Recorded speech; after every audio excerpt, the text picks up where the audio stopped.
2026-27 ఆర్థిక సంవత్సరానికి గాను తెలంగాణ రాష్ట్ర ప్రభుత్వం శాసనసభలో బడ్జెట్ ప్రవేశపెట్టింది. మొత్తం బడ్జెట్ 3,24,000 కోట్ల రూపాయలు. గత బడ్జెట్తో పోల్చితే ఈసారి 20,000 కోట్లు పెంచారు.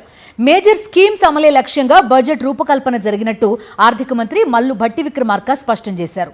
తెలంగాణ సర్కార్ 2026-27 ఆర్థిక సంవత్సరానికి సంబంధించిన బడ్జెట్ను అసెంబ్లీలో ప్రవేశపెట్టింది.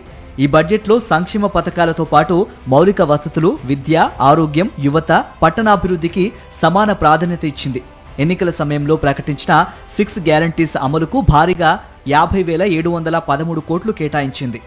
$200 బిలియన్ ఉన్న తెలంగాణ ఆర్థిక వ్యవస్థను 2030 నాటికి 1 ట్రిలియన్ ఆర్థిక వ్యవస్థగా తీర్చిదిద్దుతామని తెలిపారు డిప్యూటీ సీఎం మల్లు భట్టి విక్రమార్క. 2047 నాటికి 3 ట్రిలియన్ల ఆర్థిక వ్యవస్థగా తీర్చిదిద్దడమే తమ లక్ష్యమని తెలిపారు. గ్లోబల్ సమ్మిట్ ద్వారా 100కు పైగా ఎంఓయూలు కుదుర్చుకున్నామని తెలిపారు భట్టి విక్రమార్క.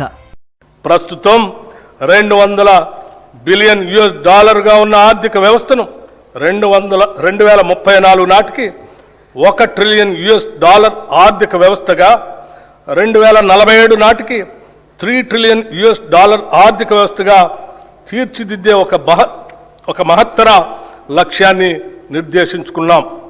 ఇందిరమ్మ కుటుంబ జీవిత బీమా పథకం కింద 5 లక్షల ఇన్సూరెన్స్ కల్పించనున్నట్లు ప్రకటించారు డిప్యూటీ సీఎం భట్టి విక్రమార్క. చేయూత పథకం కింద కొత్తగా 2 లక్షల పెన్షన్లు మంజూరు చేయనున్నట్లు తెలిపారు.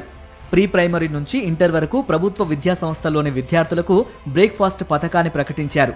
ప్రభుత్వ కాలేజీల్లోని ఇంటర్ విద్యార్థులకు మధ్యాహ్న భోజన పథకాన్ని విస్తరించనున్నట్లు తెలిపారు.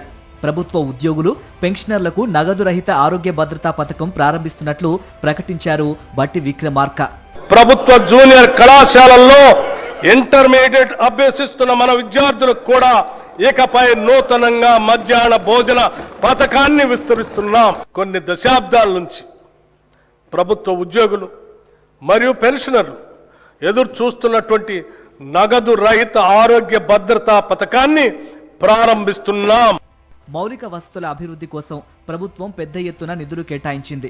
గ్రామీణ, పట్టణ రహదారుల నిర్మాణం, నిర్వహణకు ప్రత్యేక ప్రాధాన్యత ఇచ్చారు. యువత అభివృద్ధి, విద్యారంగానికి గణనీయమైన కేటాయింపులు చేయటం గమనార్హం. హైదరాబాద్ నగరాభివృద్ధి, ఆధునిక మౌలిక వసతులపై ప్రభుత్వం దృష్టి సారించింది. మహిళల స్వయం సహాయక సంఘాలకు వడ్డీ లేని రుణాల కోసం 2,500 కోట్ల రూపాయలు కేటాయించడం ద్వారా మహిళా సాధికారతను ప్రోత్సహించారు. సంక్షేమము, అభివృద్ధి మధ్య సమతుల్యతను సాధించేలా అన్ని వర్గాల ప్రజలను దృష్టిలో ఉంచుకొని ఈ బడ్జెట్ రూపొందించినట్లు ఆర్థిక మంత్రి మల్లు భట్టి విక్రమార్క స్పష్టం చేశారు.